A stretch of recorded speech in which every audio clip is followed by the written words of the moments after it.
Americans and the world await final results of U.S. presidential election as Republican candidate Donald Trump takes lead in the results so far released.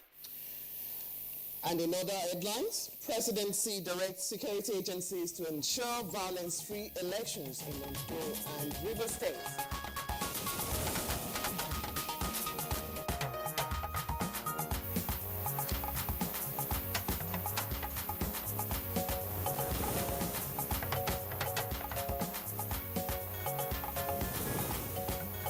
Senate worries over congestion in Nigerian prisons as House of Reps urges federal government to immortalize the late Colonel Abuja and 6 other soldiers.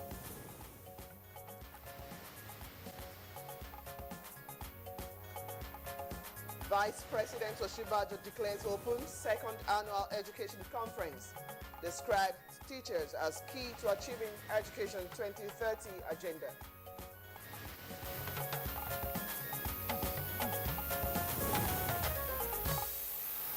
And on Good Morning Nigeria today, we'd like to welcome you to the program. Of course, a special edition, by the way, Blessing. We're still awaiting the final outcome of the U.S. election that took place yesterday. We have some 42 states that have turned in their full results out of 50, and the indications are there that Republican candidate Donald Trump is ahead. As at the last count, he had some 244 electoral college votes. He needs just 26 more, but of course there are still a number of states outstanding for the Democratic candidate Hillary Clinton. Well, 18 months of soaking in so many activities, of course, from the primaries through the convention, the campaigns. It's been one great choice Americans have to contend with and to make in a moment. Well, history, like we've said, is about to be whichever way it swings at the end of the day. For Donald Trump, for Hillary Clinton, there's something historical about Americans' choice for 2016. There's no question about that, Blessing. The entire world, of course, has been gripped by what's been rolling in the United States over the past 18 months, as you have indicated, and essentially since yesterday, when the votes, were cast finally, and then the tallies also started coming in. Obviously, I mean, the position of the United States and the Committee of Nations explains quite clearly why there's a great deal of global attention and interest in who leads that country as the world's most powerful and most prosperous nation that history has ever known. Well, like just in line with what we have been looking at, unlike the previous exercises, the process of electing the 45th president of the oldest democracy in the world, they took a new dimension as for the first time, U.S. had a female presidential candidate on the platform of the Democratic Party, and also that of a businessman who defeated 16 seasoned politicians to actually become the nominee for the Republican Party. And eventually, the president-elect, just like we said, they're still on. So let's see what is going to turn out. We're still, of course, keeping track of the results as they come, as well as the projections, by the way, because it will take quite a while before the final tally is known. Exactly. As a last count, Donald Trump was leading in the national vote by well over 1 million votes, and they also had the lead in terms of the electoral votes. You had an electoral college system, 244, as I indicated a moment ago. But let's back up a bit. 18 months, and particularly last few months of the campaign, the build-up, of course, was characterized by a lot of acrimony and scandal and insult, matters or issues that had never previously been witnessed in the U.S. presidential election. It was quite unprecedented, and it's interesting for a number of reasons, negative as well as positive. Just as it's been monitored here and there, the election, which is especially which forced the electorate to actually use ballot papers. There were cases of some machines malfunctioning in some counties and some other areas. Also, the president, that said, Donald Trump now actually filed a suit to contest early voting in Nevada, but that was actually dismissed by the judge.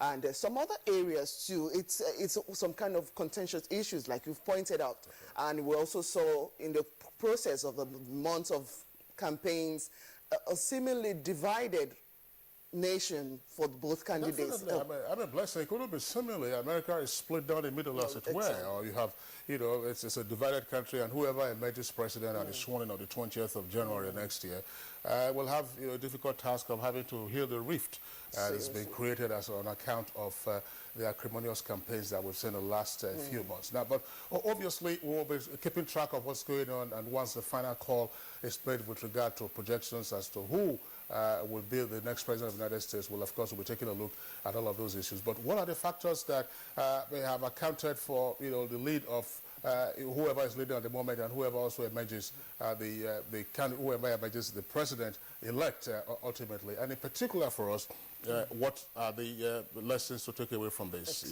as a country, as a continent? Yeah, and then how should we, as a people and then as a government, now begin to plot our response to a new relationship of America? Because we had guests on the program yesterday while we were discussing, what this might mean, the worst case scenario, and then of course also the best case scenario. So these are the issues of both sides of the pendulum, whichever thing. That's right. Well, that will be our focus and some of the areas of interest too, like we'll be looking at as guys join us much later in the discussion. Well, more and more questions to be asked. But what does this victory, or whatever the victory, the outcome of the victory will be for Nigeria, like we've already pointed out, and that of the continent? Lessons here and there. Moving forward is going to be a new wave, really, too, for the Americans and even the world at large. Well, that's how it's going to be, but let's take a look at some other areas of interest that for us on the program usually, our segments will be coming on, but let's start off with the morning news. Well, before that, my name is Blessing Abu. Welcome into today's edition of the program, Good Morning Nigeria. And I'm Kingsley Osadolo. I join Blessing and also welcome you to this edition of the program. We're going over to our newsroom now. Here is Laure Bala Hassan with the news. Hi, Laure. Hi, Kingsley. Good morning and a warm welcome to the news. President Muhammadu Buhari has directed security agencies to do whatever it takes within the limits of the law towards ensuring violence-free governorship election in Ondo State, as well as the rerun election. The president gave the directive at a state dinner held in his honor by Edo State government as part of his two-day official visit to the state. What happened in Kogi, Bayelsa, and the River State disturbed me a lot. Why should we be killing each other, beheading each other, putting tires around us and putting people alight? I think we should go beyond that. We must not remain primitive. The Edo State University will remain a living testimony to Governor Adams Oshomole's vision for a better tomorrow. President Muhammadu Buhari said this while inaugurating the university in Iyamu. My village primary school, or his village primary school, the state government picks up the bill, so that we have children of the poor who have the admission requirements, and those of the rich, but we will not subsidize the children of the rich. Nigeria is getting money from cocoa, palm oil, palm kernel, groundnuts, hide and skin. The equals that the protection and development of petroleum. What petroleum was discovered and developed in country, we threw everything to the top. Now petroleum is diving from average of $100 per barrel in the last 12 years. Vice President Yemi Osinbajo said the administration is committed to improving the quality of education and in particular that of teachers, describing them as key to the achievement of the Education 2030 agenda. He said this while declaring open the second edition of Nigeria's annual education conference in Abuja. Is ideological. Indeed, the theme, learning opportunities for all, the critical role of teachers, emphasizes, in my view, the ideological underpinning of education. Education for all. Education is a tool of empowerment. The lack or inadequacy of it can also disempower. so education can create or deepen inequality in society. And to the legislature, the Senate has resolved to send 2 committees to study situations in Kuje and Suleja prisons. Waziri Zayanu reports that the visit is with a view to serving as case study towards finding lasting solutions to prison congestions in the country. Warren Prisons was established in 1905 with just a capacity of 548 inmates, but today it's housing over 2,000. It's certainly against the tenets of democracy to detain an accused person for an offense that ordinarily, if he had been convicted, he shouldn't have stayed longer in the prison. For Nigeria, and that prison today is regarded as the first reformative prison in the whole of Africa. People should not be in detention centers for offenses they didn't commit. And still staying with the legislature, the House of Representatives has urged the federal government to immortalize Lieutenant Colonel Muhammad Abu Ali and 6 other soldiers who died on duty on the 4th of this month. National Assembly correspondent Ignatius Nkwo reports that members also resolved to send a delegation to commiserate with their families. Urge the federal government to offer the spouse of Lieutenant Colonel Muhammad Abu Ali automatic employment and his children educational scholarship to the highest level. An uncommon patriotic zeal worthy of emulation by every Nigerian. Aware that these are men and women that have put their lives on the line for us to sit here and for us to move around in this country. He has demonstrated his commitment and his love for his country. The late Colonel Ali was instrumental to the liberation of my local government, Monguno. Is it in the ethics of our defense system or Nigerian army that a soldier who has fought war gallantly should remain in the battlefront for 4 years? So we should make sure that this is reviewed so that we don't keep losing people. Because of course, when you keep somebody for a very long time in war front, fatigue could set in. The present administration's fight against corruption and a change in attitude for doing what is good for Nigeria further got a boost through the presentation of 2 books titled Know About Corruption and Rebirth of Conscience. Information Minister Lai Mohammed was represented at the event by the Director General of the NTA, Yakubu Ibn Muhammad.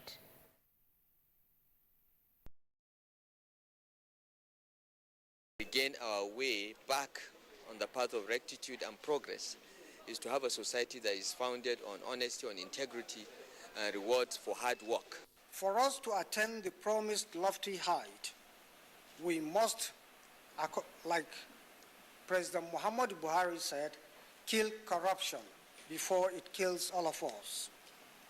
It is a battle requiring all hands to be on deck, a battle requiring many skills.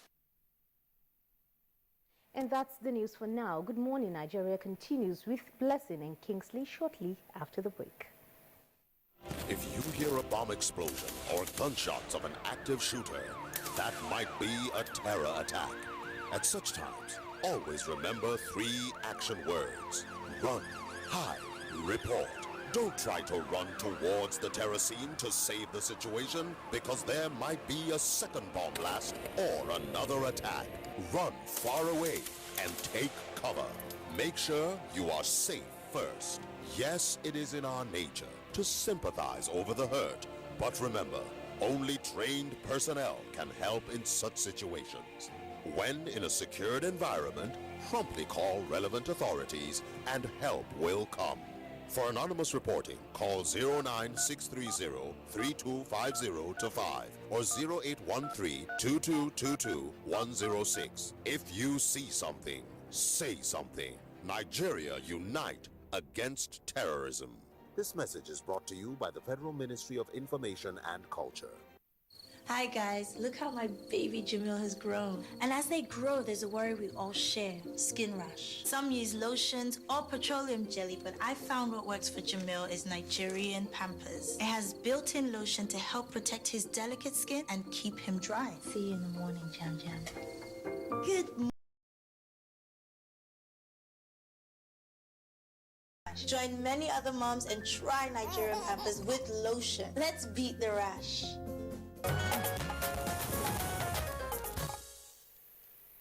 You're watching Good Morning Nigeria, showing live on the NTA. Now time for the business report for the day. Worried by the re-emergence of the wonder banks, financial regulatory agencies have resolved to shut them down in order to protect Nigerian investors.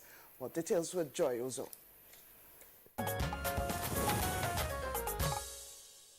An enterprise development expert, Fiji Roslyn Adum, has identified investment in Nigeria's largely undereducated population as a panacea to meaningful progress, particularly in this period of recession. Adum, who was speaking with NTA Business News, said the country is abound with a large population of entrepreneurs waiting for moral support and guidance to harness their entrepreneurial potentials. She expressed concern over the destabilization of many Nigerian entrepreneurs as a result of the current recession. There are those who do not have the privilege of having offices, but they also render a service, bring out a product, and the government has a responsibility to do something to take care of those people. I'll give you an example. More often than not, you'll have government agencies like the AEPB going around to demolish illegal structures. And I understand that they are doing their work and it brings sanity to the country. But something else can be, there's a way, an approach that can be done that can handle that and then encourage the entrepreneur whose shop is being brought down. Adams said the recession should rather be seen as a trial to test the strength of entrepreneurs and challenge them to display their ingenuity. It is challenging, it's trying, but there are things you can pick out of it.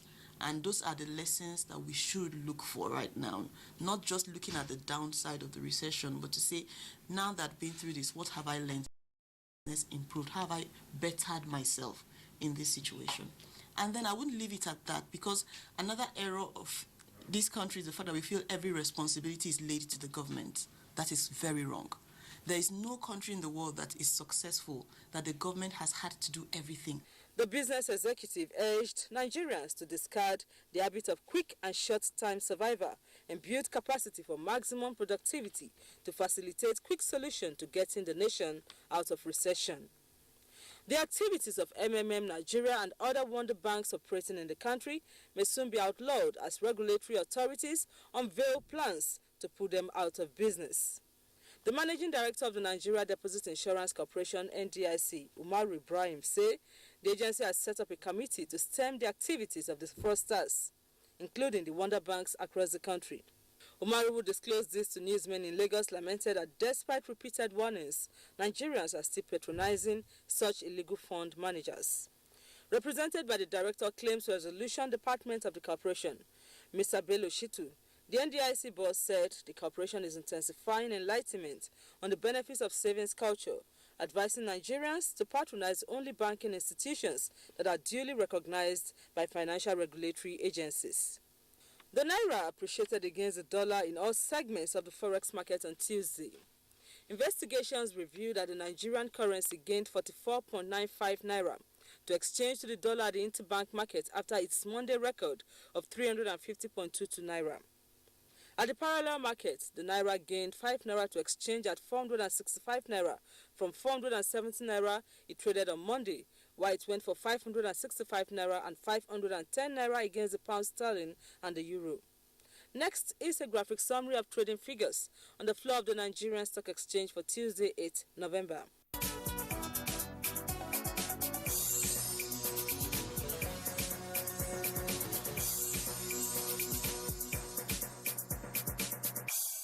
With business news, I am Joy Uzo. All right, thank you very much there, Joy Uzo, for the business package on Good Morning Nigeria. Now it's time for us to take a look at the headlines, some of the papers we have this morning.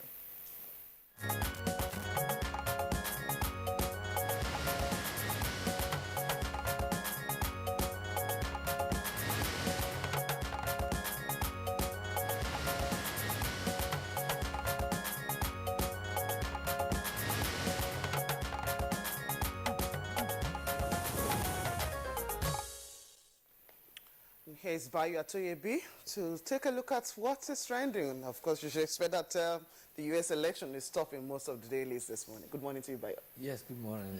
Blessing. U.S. election is top not only in fact every media around the world. Good morning, That's Kinsley, right. and good morning, Nigeria. Bayo, incidentally, the story is the lead for The Guardian this morning. And it says, Trump ahead in record turnout U.S. election. And it has two riders, wins more states in early results, and Clinton leads in Vermont and others. Now you have photographs of the two front runners in the election, Clinton to the left and Donald Trump to the right. On page 3, of course, of the paper, you also have photographs of voters at various locations throughout the United States yesterday. Now, also there on the front page of the National Mirror, above the nameplate of the paper, is U.S. election. That's the kicker. Trump raises alarm over voting machines. That's the story you have, and the photograph also on the front page there, the main photograph also shows Hillary Clinton, the Democratic candidate, after she cast her vote in New York yesterday. Now, of course, there are other headlines on the front pages of the papers. Let me just take the other headlines on the front page of The Guardian. The second list story says, unemployment rises. Government fails to create 1 million jobs in 2016. That's for The Guardian. And 3 writers to that headline. 1.61 million struggle to fill 10,500 vacancies. Senate seeks emergency declaration on joblessness and summons Labor and Productivity Minister. Also there on the front page, Supreme Court upholds Bayelsa Governor Seriake Dixon electoral victory, and to give reasons on November the 18th. And lastly, on the front page of The Guardian, protest against alleged printing of fake INEC result sheets. That's the greater detail on page 6.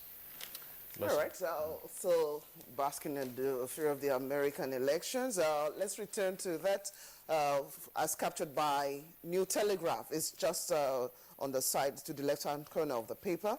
We have the U.S. poll, Clinton, Trump confident of victory. That story, of course, is on page 44. There you have the Democrats nominee, that's Clinton, casting a vote in New York yesterday, and also Trump casting his vote in New York yesterday. That's how is pictorially captured there on the front page of the New Telegraph. But quickly now to the Vanguard.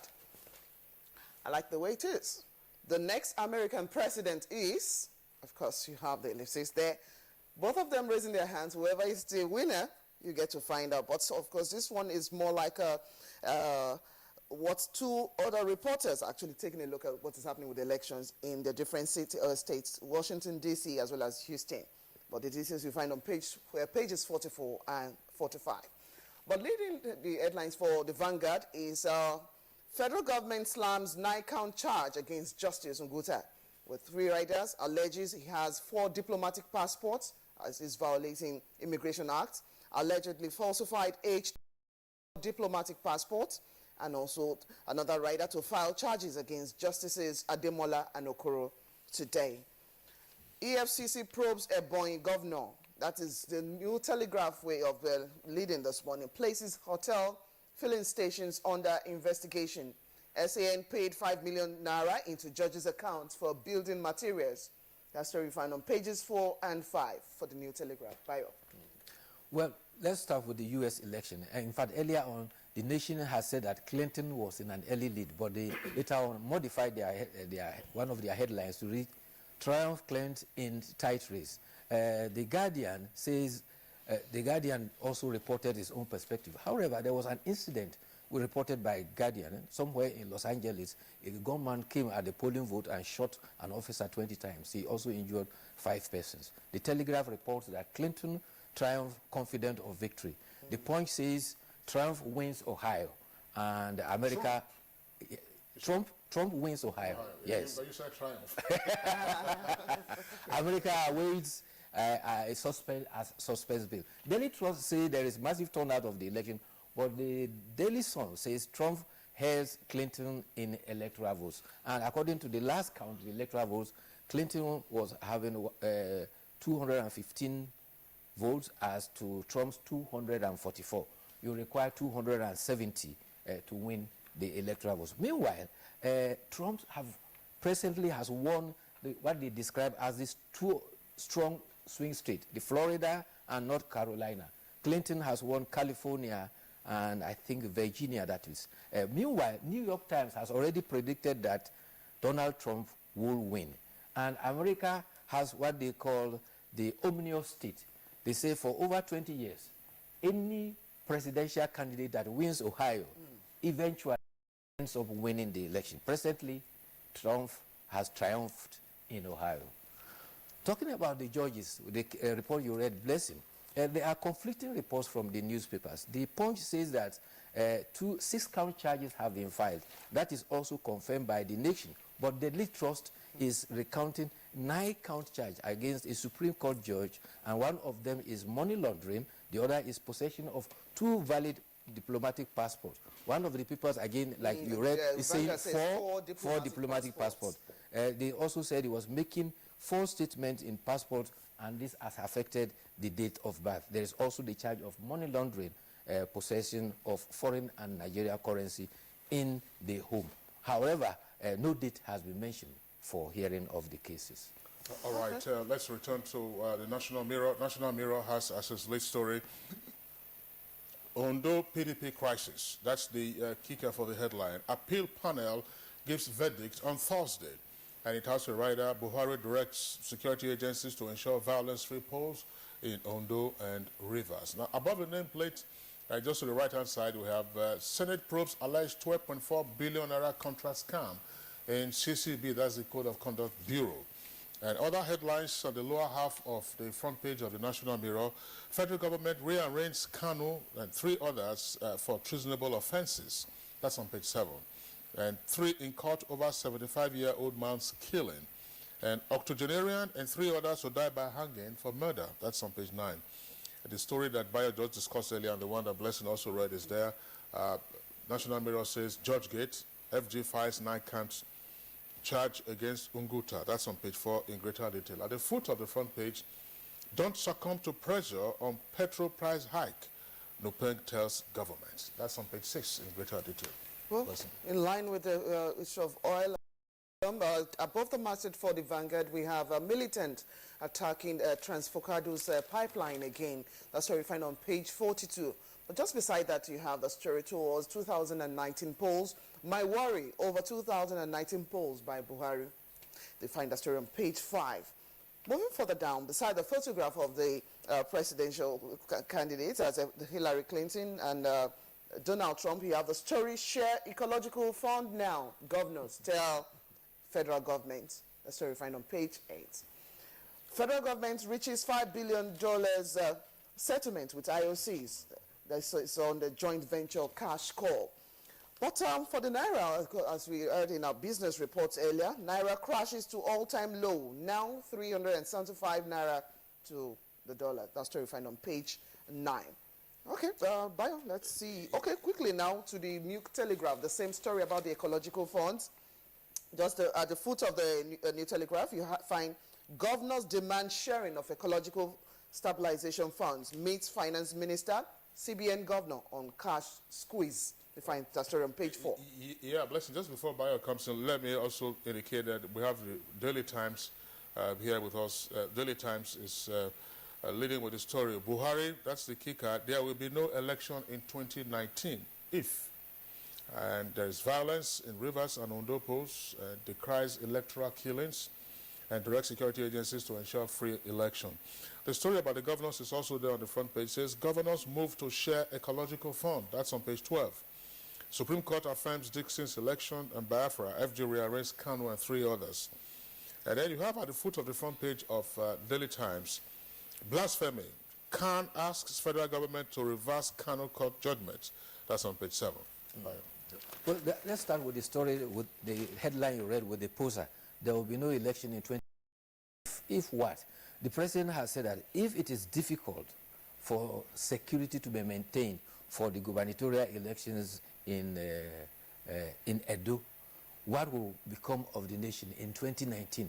And therefore, the president has challenged the security agencies to ensure that security is provided for the election in Ondo and the rerun elections in Rivers. Meanwhile, before the president ended his 2-day visit in Edo State, he said, only God can unite Nigeria.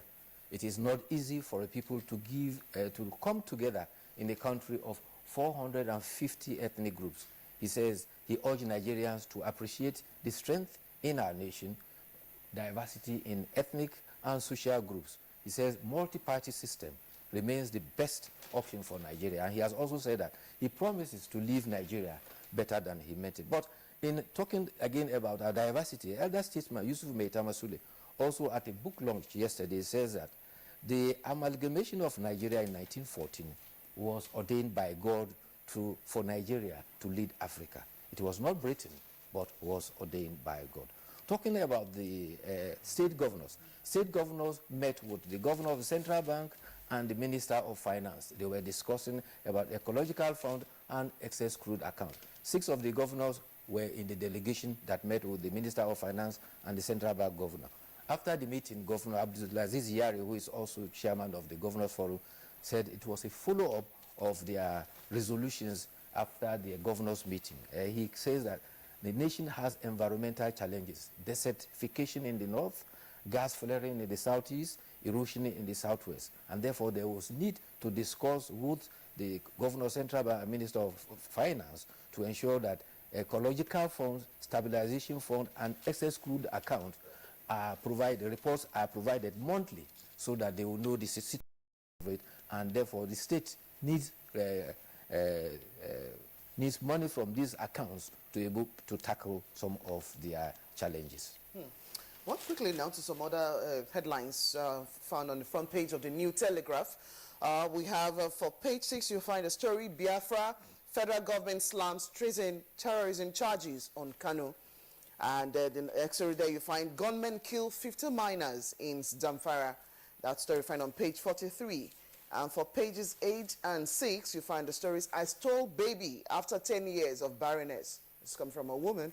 And corruption, which was one of the stories we saw on the front page of the Vanguard earlier. We have corruption. Federal government files charges against Supreme Court Justice Nguta. Kingsley, any other story? Well, I think that's the much that we can take. Bayo, obviously, if anyone have any other comment? Yes, I wanted to draw attention to the final outcome of the U.S. presidential election. Well, in a few hours now, we will know the outcome. Absolutely. But certainly, the votes are already trickling in, and the electoral votes will certainly determine. But there's this story I want to draw attention to. A super centenarian, a 132-year-old woman, had told people what makes Governor Adams Oshiomhole tick. This was during the president's visit to Yabo, the home of Governor Oshiomhole. And he says that the people of Yabo are known to be not to be coward. They are straightforward and they do not cheat. They are very, very bold, and that is why God has blessed us. And he says that he prays that President Muhammadu Buhari will give Governor Adams Oshiomhole another challenge at the national level. You recall that the president also indicated at the palace of the Omonova that he wants his services at the center. Okay. All right. Bayo Atoibe, we'd like to thank you for being with us on the review segment today. We'll see you again tomorrow. Tomorrow we are time. The outcome of the election will have been known. Yeah, already, of course. This was more like a general election because we had races for the Senate. Some 34 seats were up for the House of Reps, and then some governorship already races. In the House of Reps, the Republicans are leading. Senate, both the Senate and the House of Reps have gone to the Republicans. So we'll take a short break now. When we return, we'll be dealing with this issue of the U.S. presidential election 2016. None like it before now. Nigerians. Suicide bombers are not spirits. They are not ghosts. They are human beings like you and me. They live amongst us. They are your neighbors. They are your friends today, but terrorists tomorrow. So you must know your neighbor now. Security begins with you and me. Know your neighbor. Be vigilant. Be security conscious. Report suspicious persons, objects, and movements to the police and other security agencies. The security of our nation is a duty for you and me. If you see something, say something. Nigeria, unite against terrorism. This message is brought to you by the Federal Ministry of Information and Culture.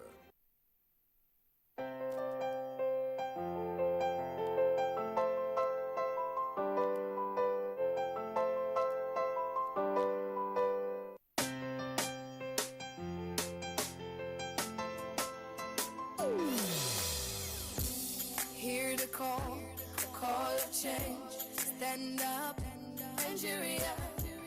Change is here and it's going to stay.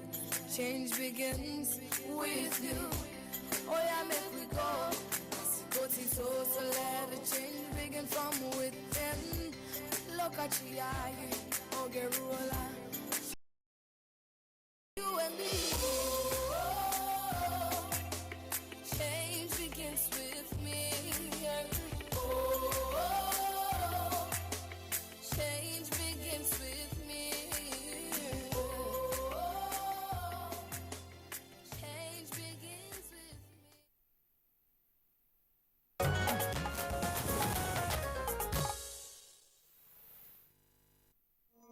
Whenever pain occurs, you want quick relief.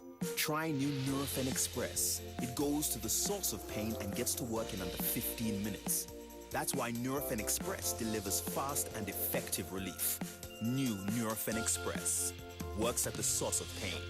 Fast. Being a mom is great, but when your child has a fever, you don't know what to do. I trust Nurofen for Children to take care of my child's pain and fever. Effective relief you can trust. On a white sheet of exam paper, I am calm like a sniper, bam like a piper, glam like a rapper. I'm never a slacker. Fail like a failure. How was your result?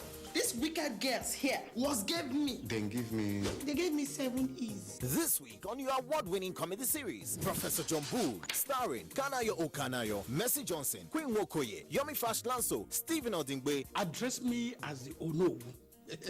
My title is waiting for me. Oh no, we're waiting. Anawa. Ono. Mr. Owowu. No, I can't take that. Olowu. Hey, I don't like all this. What is that name they call you all over the campus? Flashbird with a big splash, depending on how you want to lash. Big name that kills a small dog. Professor John Bull, fasten your seatbelts this Tuesday and Friday, 8:30 to 9 p.m. on NTA Network, International, and Star Times. It's absolutely bombastic. Over and out. Welcome to the new speed of life. You're welcome back, but if you just joined us, and we are reaching you live, as always, on the network service of the Nigerian Television Authority. Just before we went to that short break after our newspaper review, we did indicate that our principal item for discussion this morning is on the U.S. presidential election. Of course, the final results are still being awaited. We do know at this time that the Republican candidate is leading the Democratic candidate, that's Mrs. Hillary Clinton.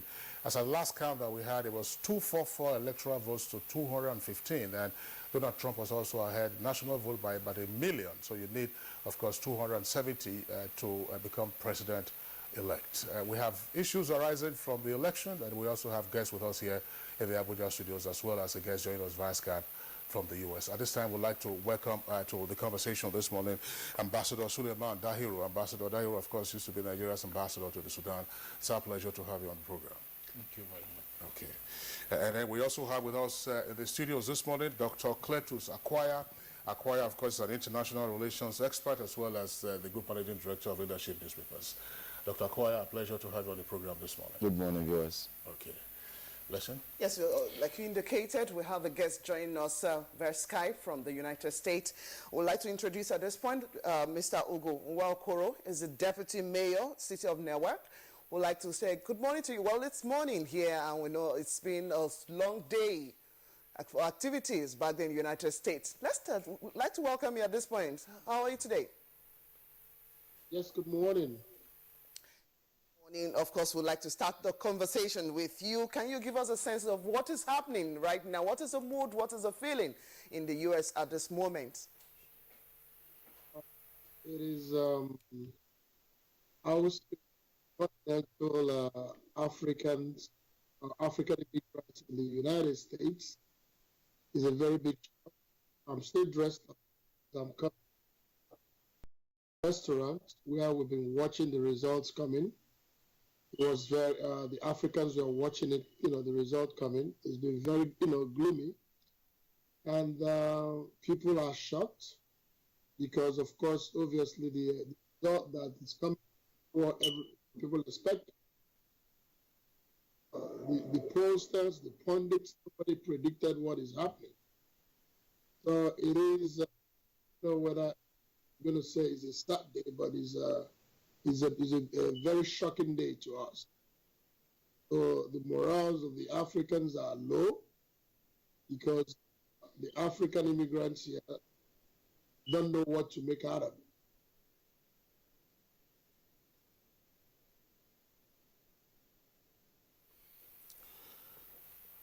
All right, Mr. Nwankoro, thank you very much. We are seeing that the signals from you are freezing at the moment. We hope that clears up subsequently. But just to indicate that we got the point that you made that, of course, the African Americans and perhaps other minorities are in shock because the results coming out so far do not seem to quite be in accordance with the expectations. Obviously, from what we have heard, some of the battleground states have been won by Donald Trump. These include Florida, Ohio, North Carolina, as well as, of course, Georgia.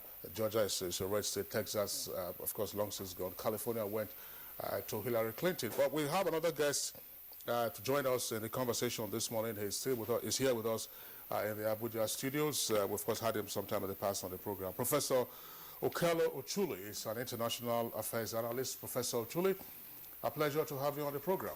Thank you. Okay, well, so let's return to the other guests. First, beginning with Ambassador Suleiman Dahiru. We are awaiting the final figures, and this is down to the wire, as it were, so we cannot call on who is the president-elect of the United States. But the numbers, obviously, are worrisome to some observers who perhaps didn't quite expect things to turn out this way, as Mr. Nwankoro indicated, speaking to us from the city of New York. What's your take? How the election has taken place, the results, as you said, are trickling in. But so far, it would appear as if Donald Trump is carrying the day. With 244 of the electoral votes, he needs only 26 to be declared the winner of the election. It may be a sad development for the rest of the world, but then that is the choice of the Americans. It is their choice, and they have to live with it if he is finally declared the winner. And at the same time, what one will say is that he capitalized on the fear of the white American population, capitalizing on being swarmed by foreigners who are either Hispanics, Asians, or Africans. So, what do we expect? We do not know.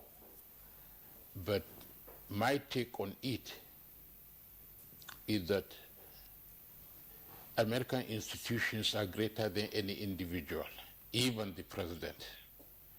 Therefore, some of the bombastic things he said or he would do should he win, he may not be able to do them because the institutions are greater than the individual. All right, Ambassador Dahiru, thank you very much. Cletus Acquire, what's your take on what is unfolding? We understand the markets are already responding elsewhere in the world, that's particularly in Asian countries where the markets have long since opened about several hours ago. Well, beginning from the markets, as soon as there was a little indication that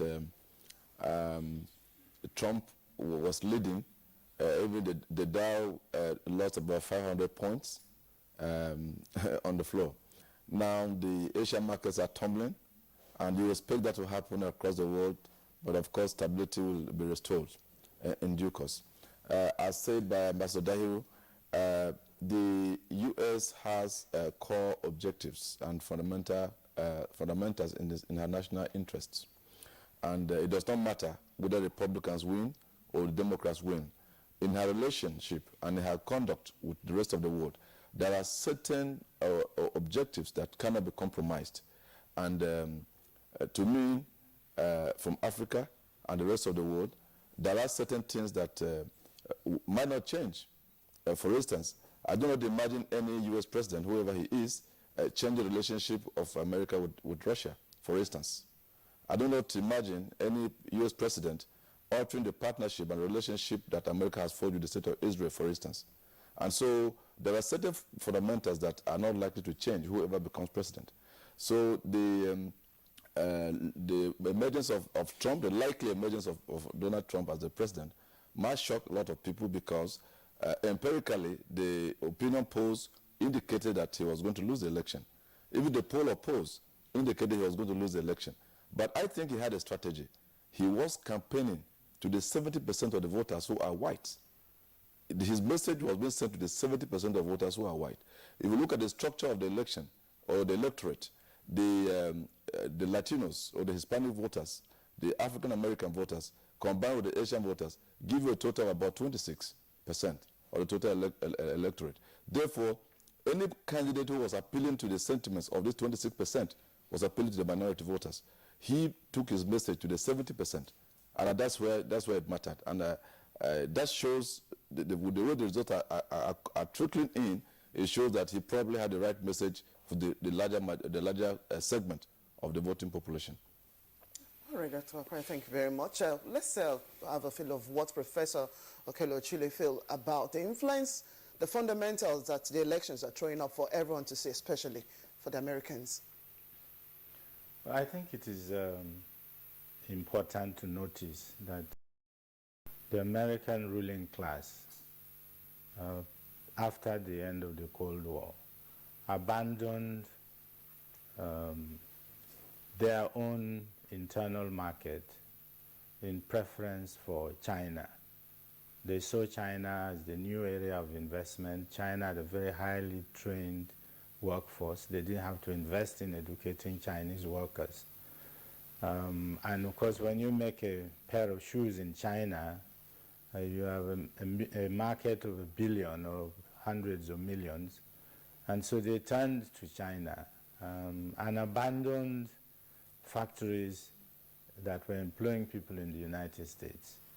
There were documentaries which showed that states like Ohio, Pennsylvania, were states which were decimated. And a Dutch radio station showed a documentary in which Americans who had lost their houses because they could no longer pay mortgages had fled to Florida to sleep in the forest, because at least in Florida the weather is tropical. You don't freeze. All you need is a mosquito net to protect you. That's how desperate the situation came for a lot of American working class. The concept of America as the land of promise disappeared. And this is what Trump has been focusing on. The other thing that Trump has really worked with, I believe he kept, when he started by targeting Mexicans, he was actually under the tone referring to an old American prejudice. Those racial prejudices against blacks also included prejudices against Jews. And I think the Americans, including quite a number of academics, have for some time now become very worried about the control that Israel has on American foreign policy.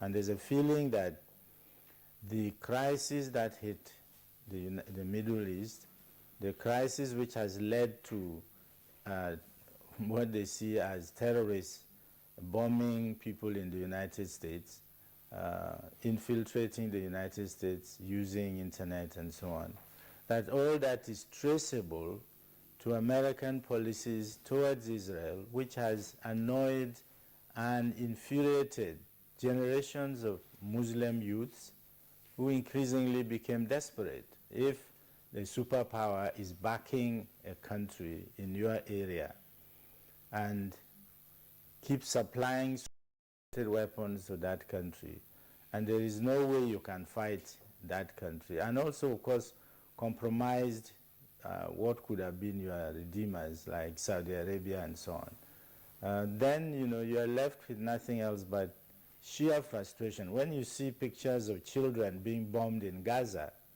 and you feel helpless, and you're sitting with your family, children and wife, and there's a sense in which you are completely helpless, the youth among your children are likely to turn around and say, if my father cannot do anything about it, I will do something about it, including, suicide bombing.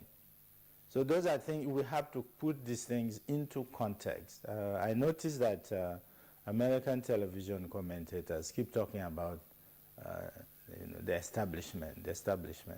And they don't want to specify concretely what do they mean by establishment. Or you keep saying Washington. What is Washington? It is those interests which people feel have neglected them, have worried about their profits and their investments everywhere else, taken factories, as somebody said, when Trump, I think yesterday, when he was campaigning in Michigan, was it? When he said 70,000 factories were taken away from the United States, it rang a bell to those people. And when he said, today is your Independence Day, he was referring, I think, precisely to that sense of we have been abandoned, we don't have leaders that care about us, and Trump is the first to speak frankly and openly about it. That's my position on this issue. Okay, well, Professor Okalo Chile, we'll come back to you. Well, that the independence stuff is pretty interesting, President, I believe. That's another 1776 that we tried to take there, particularly one of the points that conflicts with what Ambassador Dahiru said in terms of American position, in terms of his relationship with a number of other countries, Israel in particular. But let's return to the Deputy Mayor of the City of Newark. We had him earlier, Mr. Ugo Onwokoro. We understand that the Skype connection is freer now. If you can hear me, Mr. Onwokoro, just earlier you said that the African Americans, as it were in a state of shock, having to apprehend the kind of dismal figures that are coming in for the Democratic candidate. From your perspective, what happened? How come African Americans couldn't, as it were, mobilize themselves as they did in 2008 for President Obama?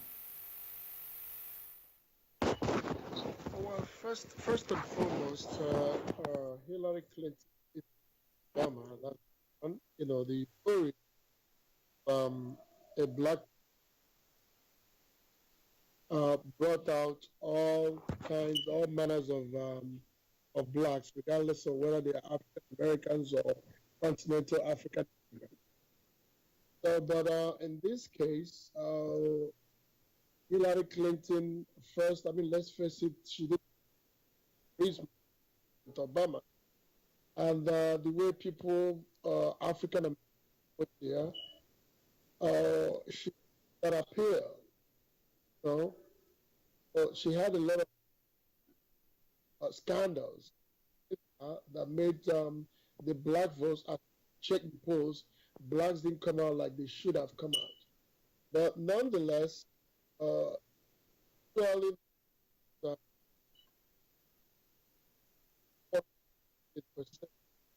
it says something more like about what the state of mind of Americans and those that voted for Donald Trump. Because our concern now is that some of them going to begin to start towing the extreme positions that the kind of campaigned on. Things like anti-immigrant moves, things like Muslims and all that stuff. So that is the main concern. It's not about, because like one of the panel said, there are checks and balances to make sure that whoever becomes the president, works according to what the dictates of the Constitution. But the big concern is about those hardliners, those white supremacists, those folks that are, xenophobia folks, what they do, what this victory or supposedly Donald Trump's presidency will do to them. So that Mrs. Clinton has done her job. She did what she was supposed to do, but she didn't have the full backing of her party, because if you look at the primary was very, divisive. Bernie Sanders and all that. So the Democratic Party didn't quite, cover from. So it didn't have solid party. And some folks actually, they left that the president voted for downline ticket of the Democrats, but they didn't vote for the presidency. So there are things that are happening. So if you put all this together, what happened, people, they still can't, pinpoint, because somebody like shouldn't have got this position, shouldn't have been a candidate, but here he was a candidate, and here he is winning. There's a lot now that our political science scholars would have to go back to the classroom and rethink about some of our political science policies or science ideology.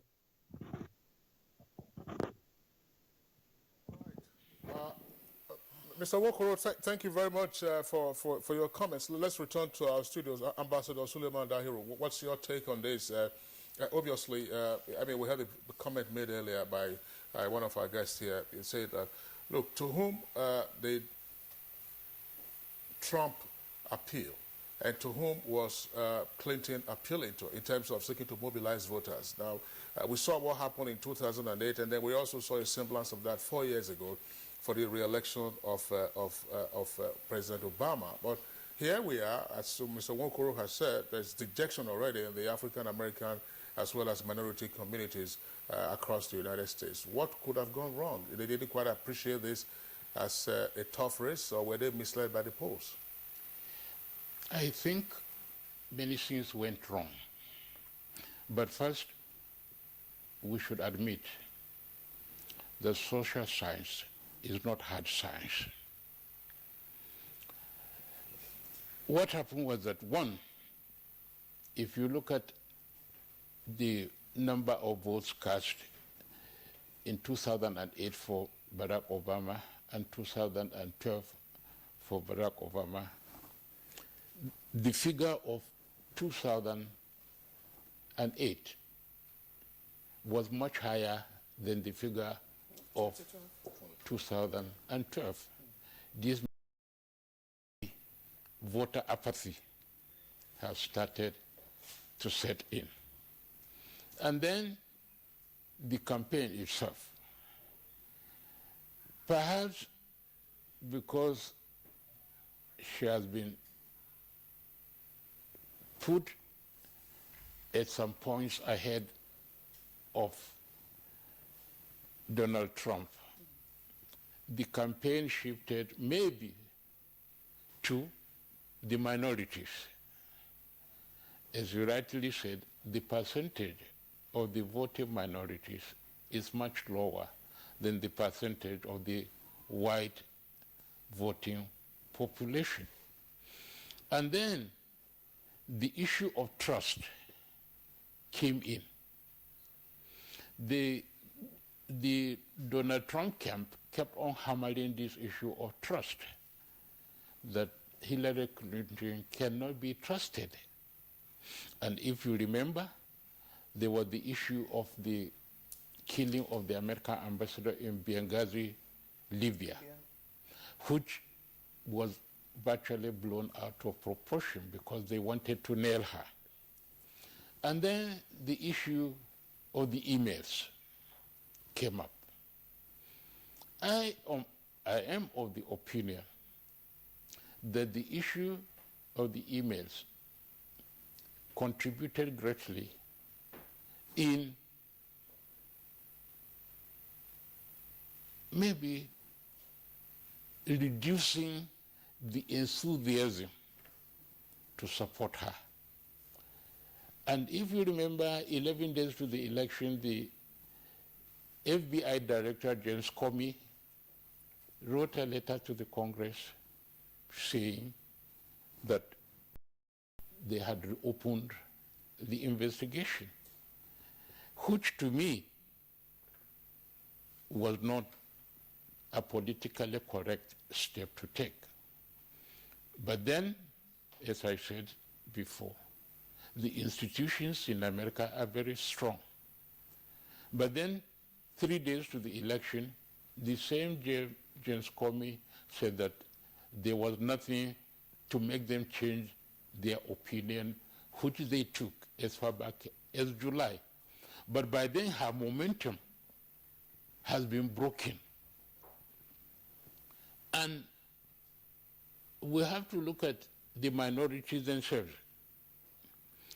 You see, if you don't come out to fight for your right, like they did during the civil rights movement, you always have problem. Because Donald Trump hinged his campaign on whipping up the sentiment, the fear, the apprehension of the white population of the United States. And therefore, his campaign struck the right chord with the American white voting population. The Hispanics, the African Americans and the Asians and the rest, maybe they thought, oh, Hillary Clinton is ahead. Because she is ahead, it may be a walkover. And that was why I said social science is not hard science. Despite up to the day of the election, she was being projected to be 2%, 3%, 4% ahead. But the result of the election, as it is coming out, is showing that perhaps people miscalculated the whole thing. That is why Donald Trump took the battleground states. So we cannot say for certainty that it is all over until it is over. But we can say that maybe the world should start bracing itself for a Donald Trump presidency of the United States. And already there are some ripple effects because the Mexican peso has lost its value by some percentage. The economic indices in some areas are also affected. But we wait and see how the whole thing pans out. All right. Ambassador Dario, thank you very much. Well, Dr. Akwayan, let's take a look at we've raised so many issues from aspects of race to some other areas of distrust and some other controversies that have characterized the campaigns up to the last point of election. But something seems to be an undertone for the American voter, which made some of those results we've seen to be turning out this way. Let's take a look at some of the areas of the candidates' policies. Could they have, in one way or the other, let's to the American voter, this is what I'm still going to do, despite what is being pushed.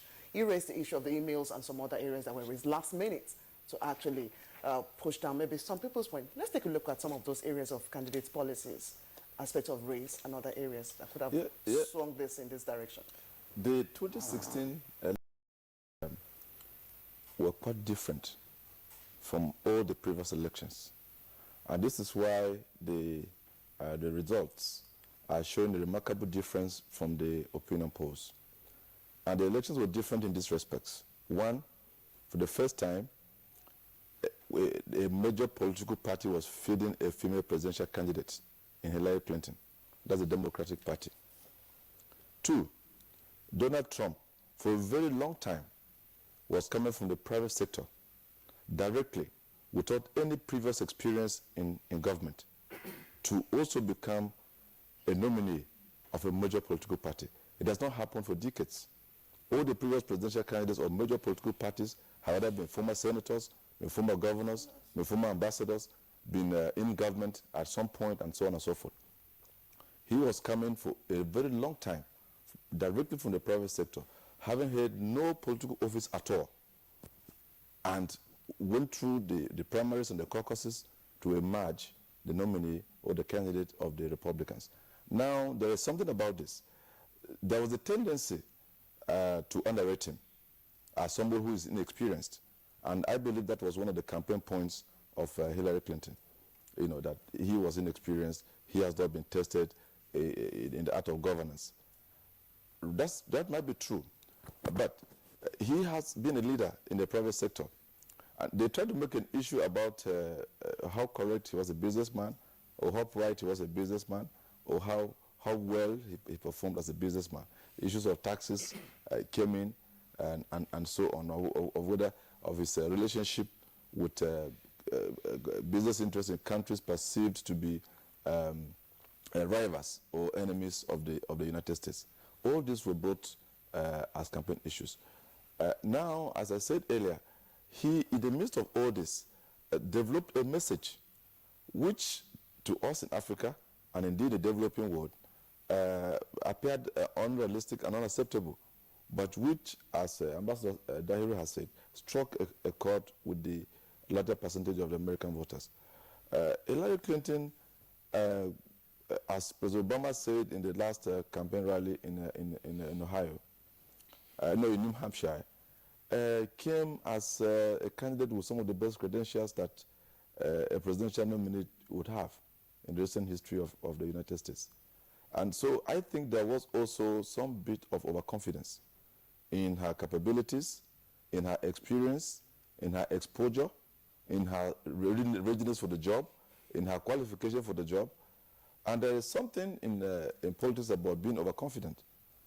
It helps psychologically to go into the fight, but it also undermine you in terms of the momentum you build. But is this necessarily a case of overconfidence? Because this is not a rout.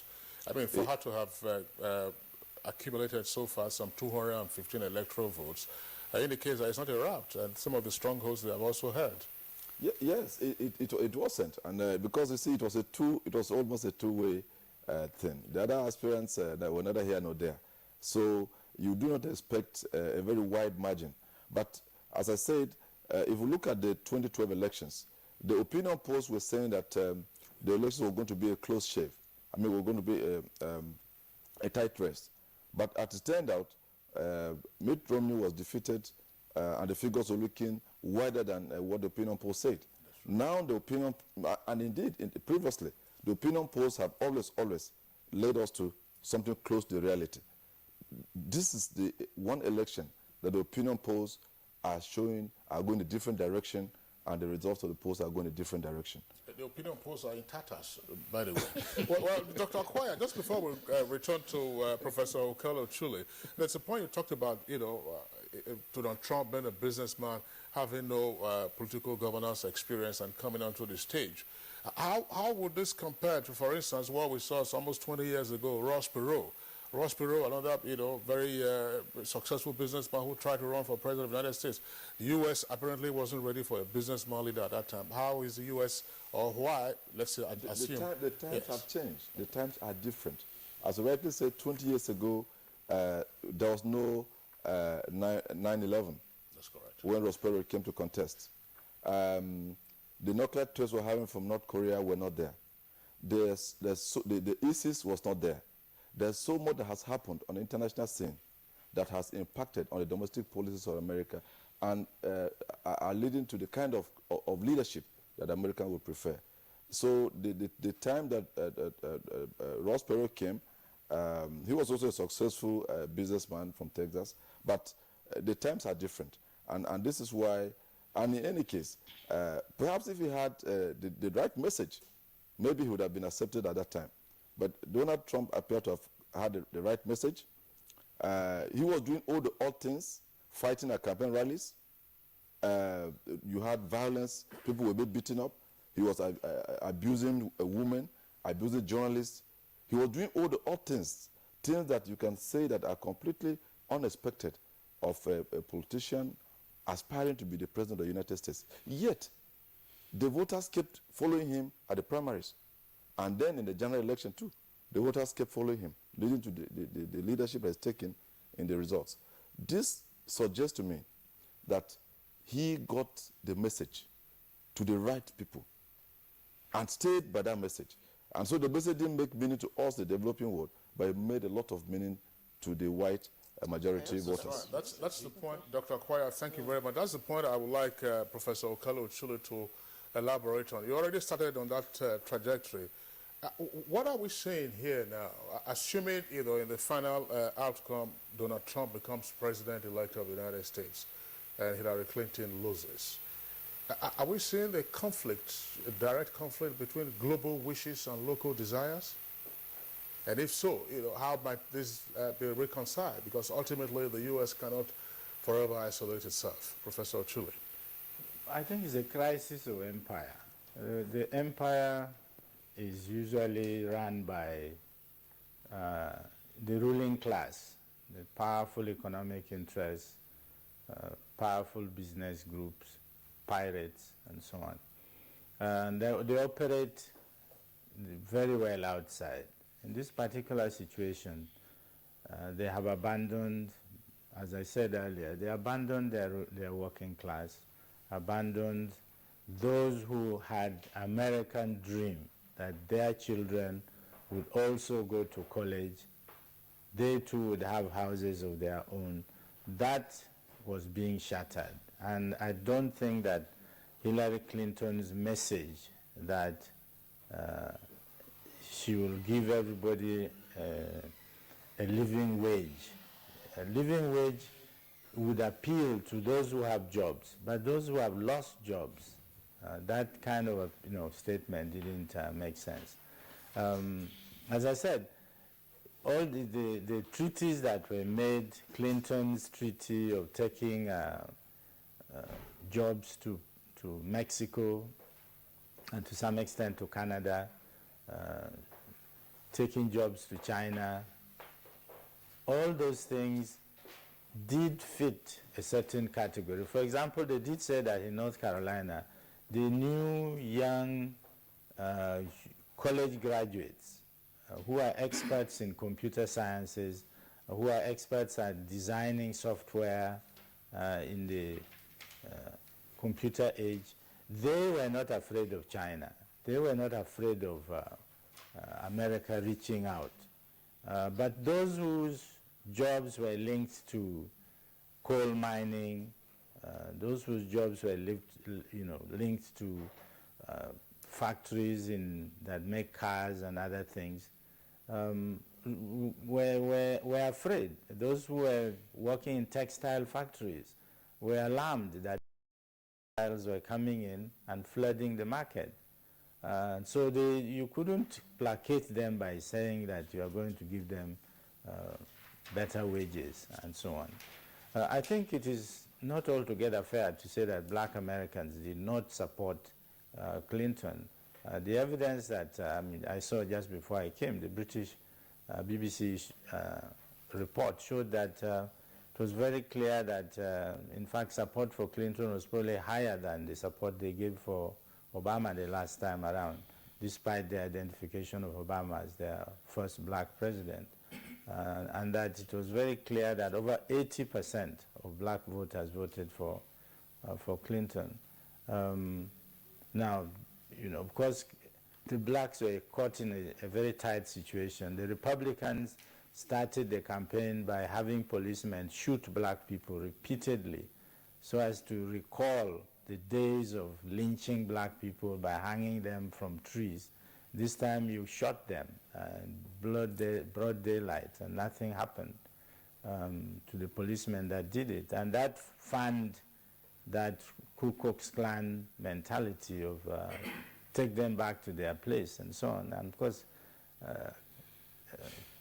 what's his name, Trump saying that throw Nigerians and throw Africans out of the United States, let them go back and build their own countries, and that Africa should be recolonized. All those things fit into the sentiment of those whites who were, for one, really alarmed at the notion of losing status because a black man was now in the White House. That was difficult for them to take. This prospect of, for a while there, they looked as if, you know, Clinton was going to select an American Indian, an Hispanic as a vice presidential candidate. All those things sent signals which, to the white working class, who need somebody, even if you are sleeping on the street, when you look at a black executive walking by, at least you have that last satisfaction that I'm superior to you. I don't care what business position you have. I don't care how many degrees you have. You are black, I'm white.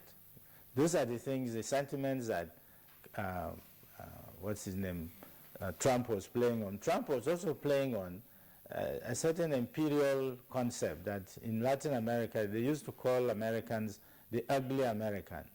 The chap who struts around, shoots people like a cowboy.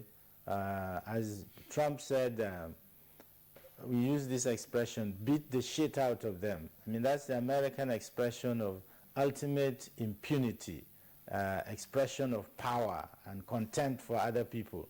And that's what Trump showed throughout. The way he treated Clinton was typical of working class American attitude towards women. Treat women as, you know, your last frontier of defense of your manhood. You run them down. They shouldn't be, when you see a woman executive, you know, and you are unemployed, you know, I mean, it's somehow, it's as if you are boxed in. You don't even have a space anymore. You can't even have something to fight back with. These are some of the things that we have to look at. And Trump was not interested in policy as such. He was interested in sound bites. He ran that popular television program, You Are Fired. That is, you know, that you see. All right, Professor Okello Ochule, thank you very much. We'll take up some of the issues that you have also raised, but just to indicate that we have reactions already from our viewers to the subject matter that we are discussing, and then there's also reaction in the U.S. The campaign chair for Hillary Clinton, John Podesta, has already given a short speech. We'll give a track up of that speech now, and then we'll take the reactions from our viewers. So we're not going to have anything more to say tonight. So listen to me. Everybody should head home. You should get some sleep. We'll have more to say tomorrow. I want you to know, I want every person in this hall to know, and I want every person across the country who supported Hillary to know that your voices and your enthusiasm means so much to her and to Tim and to all of us. We are so proud of you.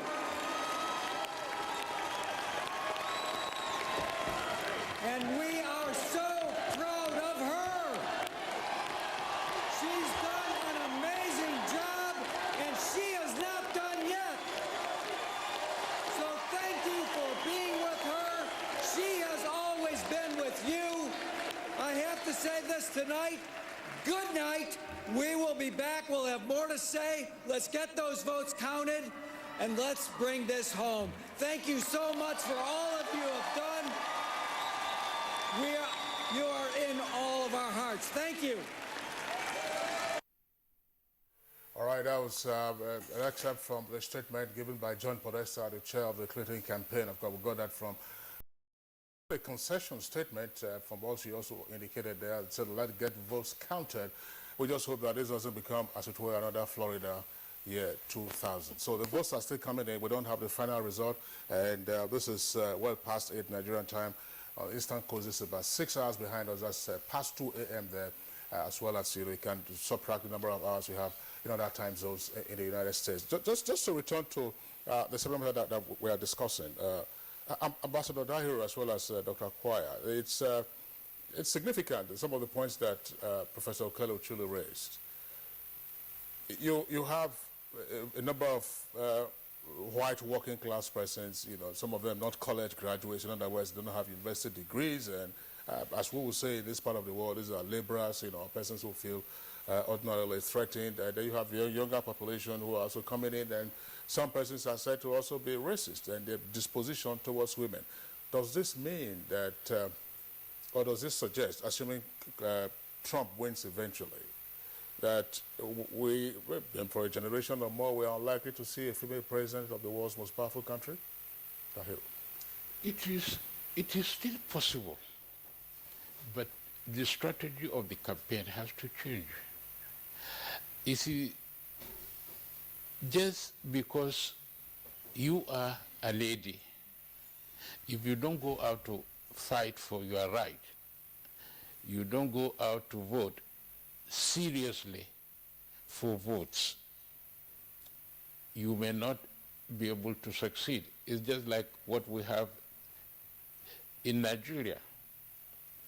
If the women sit down and think that the men will just allow them to come in and take over from them, it will not happen. So the women must mobilize and take on the challenge of the men seriously. But let me add one thing as part of what was discussed before. I do not know what is going to play out in the United States with a Donald Trump presidency. I'm saying this because most of the Republican leaders abandoned him because they did not believe in his campaign. They did not believe in his methods. They did not believe in his behavior. They abandoned him. But he continued to campaign and still mobilizing people to attend his rallies. So the issue is he is saying the right thing to the white Americans. And already they are apprehensive of America being swarmed by people from other parts of the world. So he capitalized on their apprehension. And this is a clear indication of the result that we are seeing. But as we said earlier, the Americans have made their choice. Nobody can quarrel with it. Maybe what the outside world needs to do is to adjust itself to know how they are going to do business with Donald Trump. But if he's declared winner. If he's declared the winner. But I foresee a situation where most of the rhetorics bordering on demagogy that we heard from him will be consigned to the dustbin, because what he was preaching, that was not the America that we know. So there may be a radical change. As I said earlier, the institutions are stronger than individuals. I don't see Donald Trump going against the State Department. And I don't see him, if he declared the winner, going against the Department of Defense. So he has to subject himself to the ways things are done. But I'm of the opinion that there will be the issue of readjustment in the United States and readjustment with the rest of the world, maybe with the exception of Russia, because Russia has been supporting him all along. First Ambassador Dairu, Dr. Akwaya, and Professor Chile will take our next question to Mr. Ogo Nwakoro in U.S. before we look into Nigerians' reactions as we have received so far. Yes, Mr. Nwakoro, guests here in Nigeria, of course in Abuja studio, have looked at so many areas, and I'm sure you are making your own notes as well. The issue of the apprehension of white voters, even alongside other race back then in the United States. What new apprehension do you foresee? Earlier on when you started with your answers, you talked about the gloomy nature, the downside to what the African Americans and other blacks are actually looking at these days. Let's take a look at the new apprehension to see, should we have a Trump presidency, what do you think will be happening moving forward? Well, first, I'm just now getting a good feed. Before it was in and out, so I couldn't even hear what you guys were saying, but I'm just getting it clearly now. One of the new apprehensions is this, with Donald Trump winning. We know, going back to the primaries, the folks that make Donald Trump to be the president, or to be likely to be the president-elect, that helped him to emerge from the primary, were hardline white supremacist folks with the extreme ideas, extreme anti-immigrant views and all that. So they are the ones, the not so educated, not college graduate folks, those folks that are not quite knowledgeable about what America is all about. They are the ones that we're worried about. Because of the extreme views that Donald Trump came about, we are concerned that those folks are going to start acting up on those ideas, like go back to where you came from. Like Donald Trump's slogan says, "Make America great again." America is already great. Donald Trump has made America great. So, like the discussion we're having earlier is not about the message, Trump's message. If it's about message, Hillary Clinton had a better message, had a stronger message, but nobody wanted to listen to that message because Donald Trump has created, or the Republican Party, together has created this hatred or this bad name for her that she never recovered from. Because of that, all they wanted, Donald Trump would say, "Make America great again." A black man is the current occupier of the White House. We want to take back our country. We want to take back America. We want to take back our White House. So these are coded messages. So, and that message stuck with those white anti-immigrants, white supremacists. So all they wanted to hear was, oh, Donald Trump got it. He said he's going to build the wall to fence all of them out, the Mexicans and all that.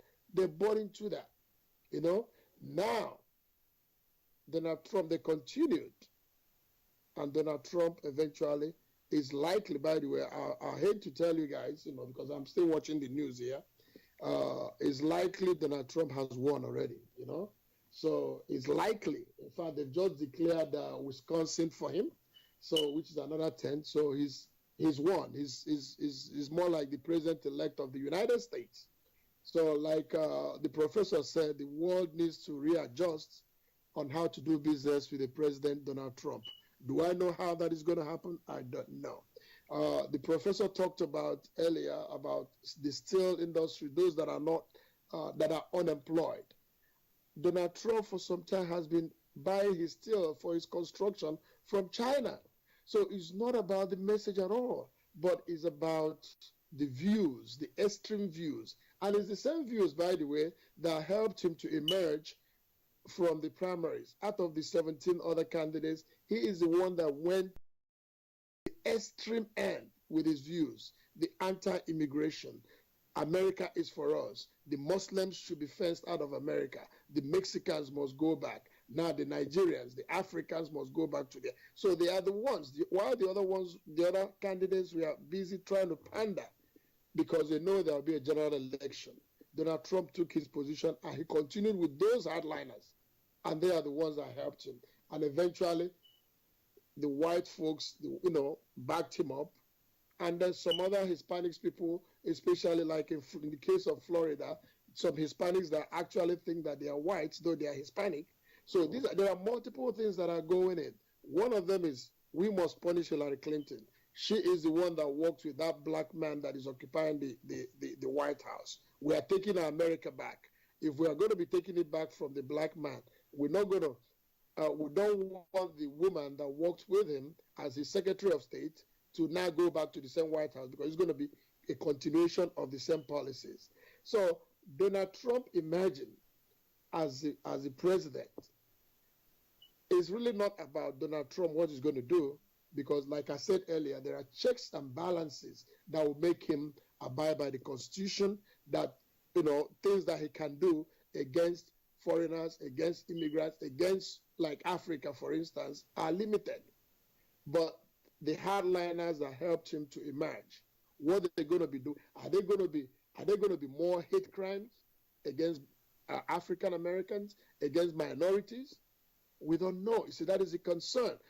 Earlier, somebody talked about police shooting, which now reduced.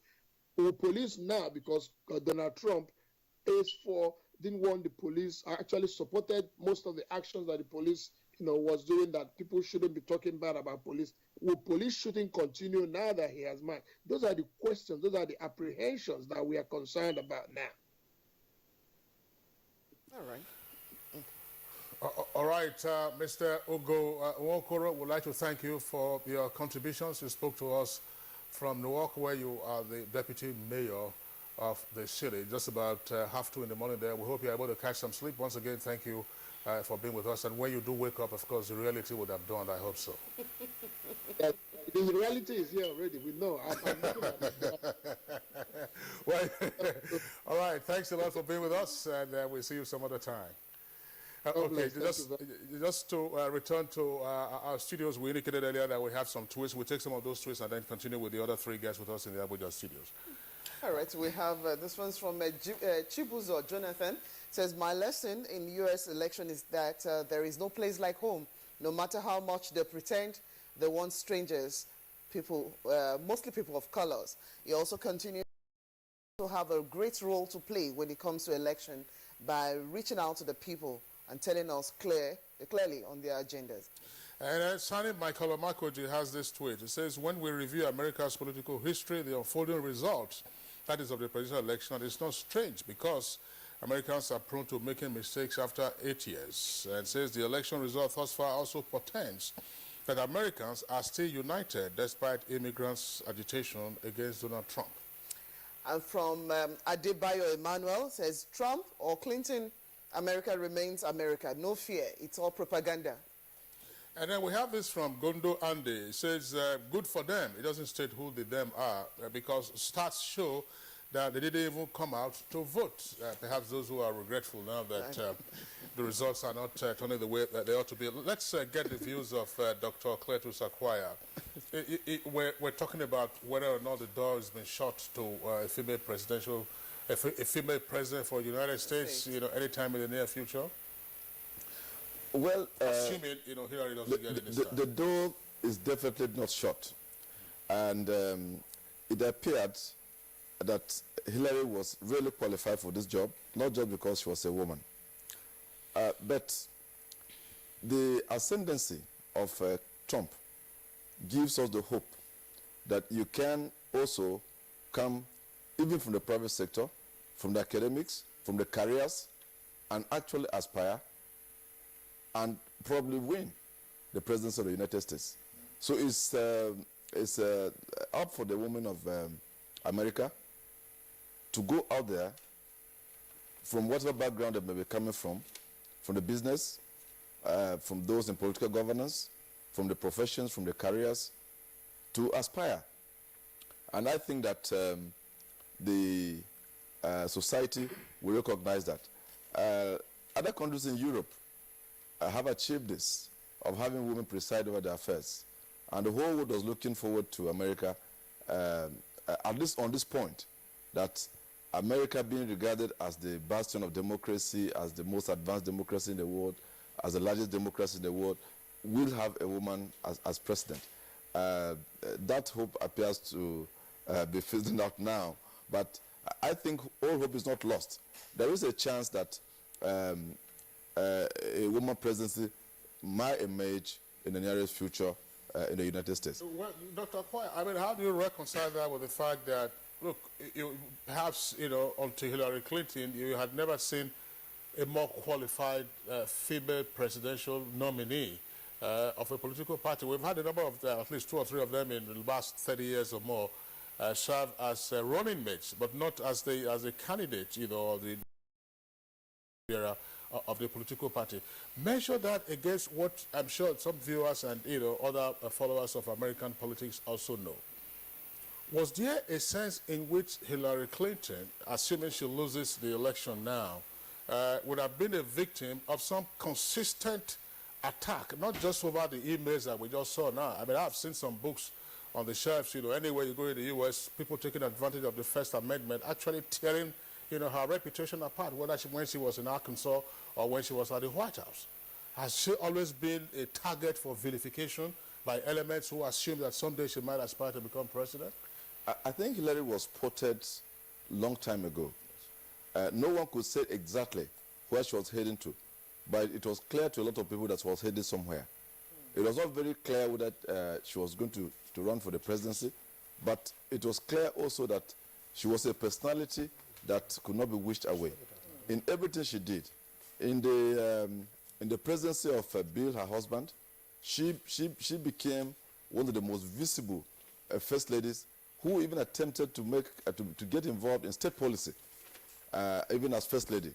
And she has a lot of firsts in her credit, becoming first this, first that, first lady to become a senator, becoming first female presidential candidate of a major political party, and so on and so forth. So I think she prepared herself. But as I said, it's not just all about preparation for the job. It's also about the circumstances. For instance, can we say that in the context of political governance, Trump prepared himself? The answer might be no. But in the context of leadership principles, he prepared himself as a private sector leader. So the point I'm making is that we can have another Hillary Clinton, not exactly with the same credentials of being a former first lady, a former senator, a former secretary of state, and so on and so forth, but we can have also another qualified U.S. Female to aspire, coming from any background, as I said earlier. And if the circumstance is right and the message is right, she might just be successful in the same way Trump has come and is successful. So the coast is still open, and there's a possibility that a woman can still make it. But I also want to add one point. If we look at the trend of the votes in the Senate, the Republicans are also having taken some leadership in terms of in terms of the numbers. Yes. So even though the institutions are there, with Trump controlling the Senate, that's his party, I mean the Republicans, control the Senate and the House of Representatives, there is a reasonable fear, and apprehension that cannot just be wished away. Will he be able to work with the Republican-dominated Senate and Congress to push through some of these policies that he has been canvassing? I think these are the kind of things that Nwokoro was reflecting on, and say that he was finding it very difficult to live with this reality. And so I think that the world may have to wait a while to see how the Donald Trump presidency may play out, working with the Republican-dominated Congress and Senate to see if these policies, he has used as a campaign message, the campaign message will be translated to policies as the president.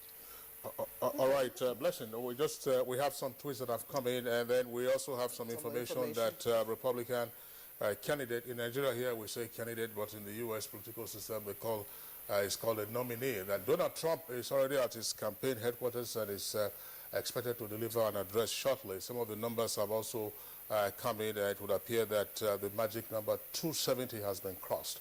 We'll update you on the figures once we have the latest figures coming to us. All right. Okay, let's quickly take a set of tweets that we have, and then we'll look at the way forward, especially for us as a nation and as a continent, in taking a look at how the elections turned out for the Americans. Chris Onwugamba says, Americans truly desire change. They needed it and voted for it. They've made a statement. Let's hope Trump is the change they wanted. And then we have Cyril Erue tweets. Let the policy people and analysts worry about that. Trump is my man all the way. And from Abdullahi Onisabi, America has decided who to lead them for the next 4 years, although it is against the wish of many people around the globe.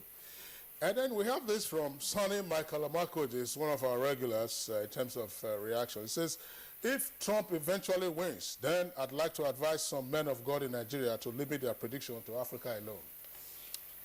Anyway, those are the tweets that have come in. Okay, for Professor Ochuli, let's take a look at the areas of divisive interest, of course, even from the two major candidates, or the nominees, as we'll have them called. Some of the supports, whether popular or unpopular for them, support, and also the opposers, threw up so many things for everyone to see across the globe, or like Kingsley mentioned earlier, the global interests versus the local choice. For a divisive nation that we've seen from what the polls have turned out, what should the president-elects eventually start to do to heal some of moving forward? And what lessons for us as a nation? You know, there's been a lot of pretense about the quality of the United States. One of my professors in 1972 at the International Political Science Conference, when I was a student, presented a paper in which he said the United States is an underdeveloped country. And it was very strange. All the Asians, Africans, and Latin American scholars supported him. All the Europeans, minus the Russians and the Canadians, were against him. And the point he was making was very simple. When he said, when you people describe conditions in Africa and characterize them as underdeveloped, the things you take into account are, do people use pit latrines? Are children dying of malnutrition? Is there a high rate of illiteracy in the population? Is there only one telephone for a whole village? He said those things apply in the states in the South. Georgia, Tennessee, Alabama, Mississippi. So those places are exactly what you describe as prevalent in Africa. But when you take the northeastern states, from Maine down to North Carolina, he said those are post-industrial societies. But to describe their situation, California, to describe their situation as typical of the whole of America is not correct. Likewise, the Americans have continued to say, and others have joined in, that they are a democracy. How can you be a democracy when half your population was kept, not half, well, a large section of the population was not allowed to vote because of the color of their skin. Policemen used dogs to chase blacks away from coming to register to vote. As late as George Bush's second's election, votes by black sections of Florida were deliberately tampered with to make sure that they didn't go to support Al Gore. Now, and yet people continue to see the United States as a democracy and to celebrate it, when in fact it's not a full democracy. That is something which is going to be a major challenge for Trump, because his constituency, a lot of his support comes from the South, but also now it turns out that that industrial belt who have been decimated by exports of business factories outside the U.S. are now also with him. So he has to figure out how to work with that. On the international front, the people that rushed to invest wanted to invade Russia when Yeltsin came in and allowed them to go in and buy up Russian companies, they were all very excited. Russia is becoming a democracy. But the likes of Putin, who had spent their life as intelligence officers defending the Soviet Union against NATO, decided that this nonsense must stop. And they took over and they started rolling back all those takeover of the Russian economy, and ended up with the NATO's reaction was not to say, okay, sorry, we made a mistake, let us dialogue and so on. Their policy was to say, okay, let's take away all the countries that were formerly in the Soviet Union, extend the borders of NATO towards what? Towards Russia, with Ukraine now being the boiling point at which the Russians are saying, nonsense, you can't stop, we can't continue with that nonsense, we'll not take it. Trump is likely to open this issue up since it is now clear the Russians played a major role in his election, either through leaking information about Clinton, or as some people suggest, maybe Putin had recruited Trump a long time ago as an agent. All right. Well, Professor Ochuli, thank you very much. I mean, there are some areas we cannot immediately get into that, but there are matters arising from all of this. But there's one issue that I would like us to touch on very briefly, and my question goes to Ambassador Dahiro very, very briefly. Mwakoro, speaking to us from Newark, did indicate that, look, voters apparently were upset that you had a black man in the White House.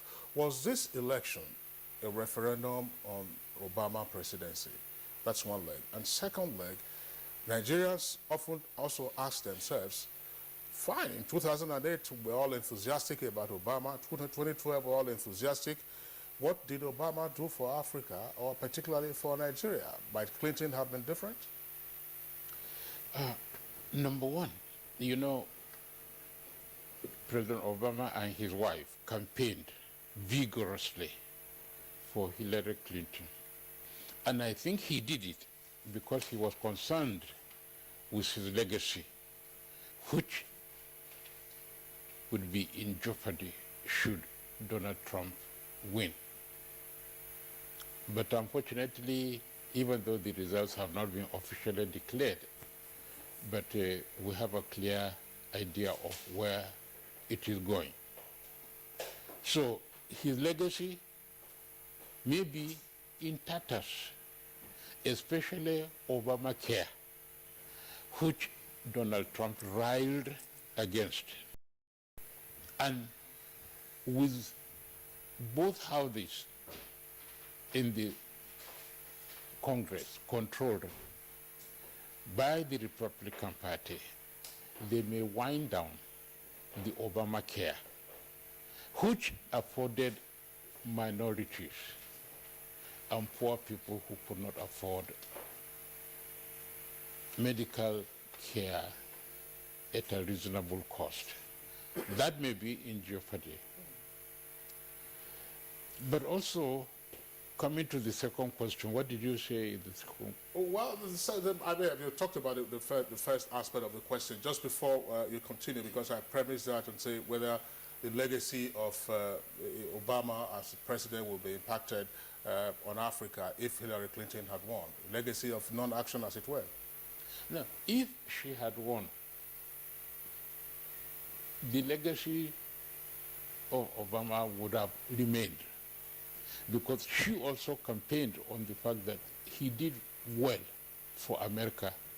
And in fairness to him, he did well for America. At the time he came, that was the time they had their recession. But he confronted it headlong. But then the other issue you are talking about, what was it for Nigeria or Africa? Whether Obama did something tangible for Africa. In my view, he did not. If you compare with what Bill Clinton did, if you compare with George Bush did. All right. Ambassador Suleiman Dahiro, Nigeria's ambassador to the Sudan, Professor Okele Ochuli, and Dr. Cletus Akwaya, international relations expert. Gentlemen, you've been with us in the studios, and we've premised our conversation on the fact that we were not certain of the outcome of the U.S. election presidential election. Now we have the information that Mrs. Hillary Rodham Clinton has called Donald Trump to congratulate him on his victory. So Donald Trump is President-elect of the United States of America. On the 20th of January 2017, he'll be sworn in. Gentlemen, we thank you for being part of our discussion this morning. Thank you. All right. Listen. All right. We'll move over to sports now. And there we have our sports desk giving us information about two national teams, Super Eagles and that of Super Falcons, getting the morale booster ahead of their respective competitions as Vice President Yemi Osinbajo visited their camps in Abuja. It was Tuesday evening at the National Stadium, Abuja. Super Eagles began training ahead of their Saturday's clash with Algeria in the 2018 World Cup qualifiers